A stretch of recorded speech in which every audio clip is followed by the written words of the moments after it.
Hi guys, welcome to our weekly webinar. My name is Maria. I'm here with Valentin. Hi Hi. Val. Hi, guys. We're going to be answering some questions that you have sent us this week, and let's do it. Okay, so the first one is from Belinda. She's asking, does your Google Classroom integration allow me to invite my students to a Classtime session? Okay, great question. We get a lot of questions about our Google Classroom integration that we launched this year. So I'm just going to walk through it quickly again and show you how it works. But the short answer is yes, you can invite your Google Classroom classes to a Classtime session, even within Google Classroom, right? So this is Google Classroom, not Classtime, but you might have, your class set up with Google accounts, and your students will see the stream of assignments. This could be any type of activity, Google Docs, an announcement, whatever. And one of the elements that you can do is post a Classtime session invitation directly into Google Classroom. So if you look at this, for example, oops, that's not what I wanted to do. Let's say here, if you look at here some of the classwork, right, you can look in the past and you can see that this was posted from Classtime straight into Google Classroom. Your students get a link that they can click on and immediately join into the Classtime session. And then in the end, you will actually get all of the scores right into Google Classroom. So it will synchronize it again. So these scores are not manually typed in by the teacher from Classtime to Google Classroom, but they're exported directly from Google Classroom. And so I'm just going to quickly walk you through and show you how this works, right? So we're back on Classtime now. So as you know, up here we have classes. This is a premium feature. And you can import your classes from Google Classroom, and you'll see the difference to self-created classes within Classtime with this little icon that says imported from Google Classroom. So if I look at this class, CSM 20, that is the identical class as I have here with those students, right? So these I just imported with one click from Google Classroom, and all my students are now here already verified and complete in Classtime. Now, this is where it gets into Belinda's question, right?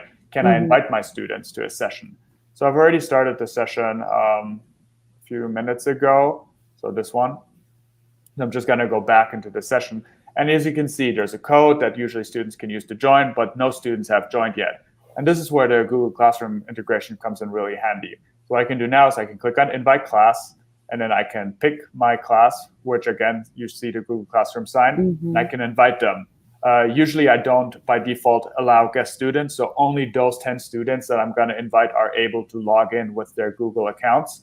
I'm going to allow guest students now because I got to demo another question a bit later. So I'm just going to allow this, but it's totally up to you. And what it does now is already pre-populates all students while it invites it, right? As you can see now, the list is populated. So these are the exact same 10 students you have here. And so all of these students are now invited. You can see that, authenticated with a Google account. And once they come online and they start answering those questions, you'll see it. And you'll have the confidence that it's those students who logged in. Now, this is where you can invite them. And the question asks, can you invite them to a Classtime session? So yes, you can. And your students will also actually go now here. You can see I just posted this, right? 5th grade NGSS assessment, practice to space with the link. So students can now click on this, and that's what I'm going to do. And then they can log in with Google. Now we allowed guest accounts, as you might remember, and I can join myself this session. And so if I go back now in a second, right, here we go. This is now the student interface. If I go back, I see, I am online. Great. And when I'm done, I can simply export all the grades to Google Classroom, and all the scores that I have here will automatically be pushed back into Google Classroom for a full integration cycle. Awesome. Okay, Belinda has another question. Can I change my puzzle challenge after launching it with my students? Yes, great question. So some of you might know that Classtime has gamification, and you can learn about this when you go here into challenges, and you'll see the different games that we have. So we have, team challenges, we have animations that are animated, and then we have our puzzle challenges, right? And the puzzle challenges, they reveal puzzle pieces as the entire classroom answers questions correctly. If they don't answer them correctly, they won't be revealed. They'll just be like gray puzzle pieces that will never reveal themselves. So the class really needs to make sure that they get as many questions right as possible.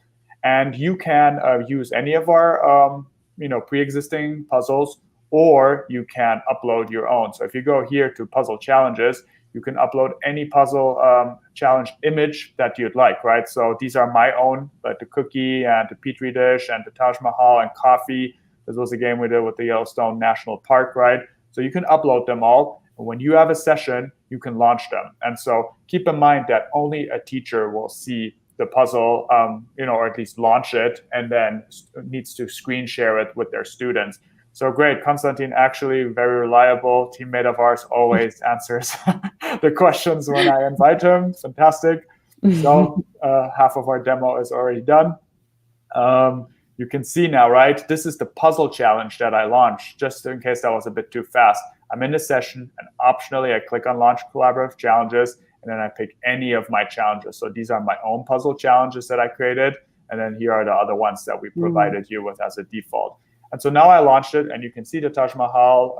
Konstantin already answered several questions, so it's already revealed quite a lot. But if you change your mind and you want to do a different puzzle challenge, you just reopen it again, and then you start another one. No problem, right? So it will still use the same base of questions to generate the puzzle, right? But so it's the same. You see 36% in both cases, but you can change your puzzle challenge as you go along. So concretely, if you have a very easy puzzle and your kids already guessed it now at 36%, you might want to launch, without having to create a new session. You could just start a second puzzle that is more difficult. Just make sure your students don't actually see you launching it. And so this one is a more difficult puzzle where you have to use visual cues to guess the topic. So this one would be Yellowstone National Park, right? So it's a bit of a higher level thinking. I'm just going to reveal it now for our audience to see. But so these are the same 5 questions. It's the same progress. Students don't have to log in again, but you can keep the game going by just launching a second puzzle challenge in the same session. So that works. Okay. And Euler from Brazil is asking, will a student be able to see their results in the student portal before their peers finish their own exam? It's a very popular question. Yes. So let me go. Here I'm already logged in as a student, so you might have seen that before when I'm joined with my own account. So I can, answer a few questions, like here we go, or pick a few. So I don't see the answers right now, right? Because in the settings, I did not say show solutions immediately. So while I answer these questions, I don't know if I got them right or wrong, so no one knows it. And so the question is about the student portal. So if you go to classtime.com as a student, or you click on the link in your invitation, you can log in with your student account down here instead of entering a code. And what that does is, once I join with my account, Google, here we go again, it shows me a setup of all of my classes that I've joined, and it shows me also all of my sessions that I have. So here now I can see the session I've just started answering, right? So even if I close this session now, I can just go back in and here we go, go back in and start where I left off, right? So all my answers that I just gave are still there, right? So if I go back to the student portal, here we go. There is a possibility to download the reports. So only if all questions were provided and you show solutions, you can download the report and see all the answers. Now, as a teacher, and let me just quickly pause this, if you don't want students to share their results with their peers, don't activate show solutions immediately. Once you do activate this, right, students will see their solutions immediately. So I'll see if I got it right or wrong, right? And they'll be able to download the PDF reports once they've answered all questions. So if I just answer this one, now I go back, you'll see that I have answered all questions, but one is still not validated, so I still can't download it. But once the teacher says, yep, okay, I accept this answer, right? I'm gonna have to refresh this quickly. I can now see the reports, and I can hover over it to download the PDF, right? So that's possible now. And when I click on it as a student, I can download my own report. It's loading right now.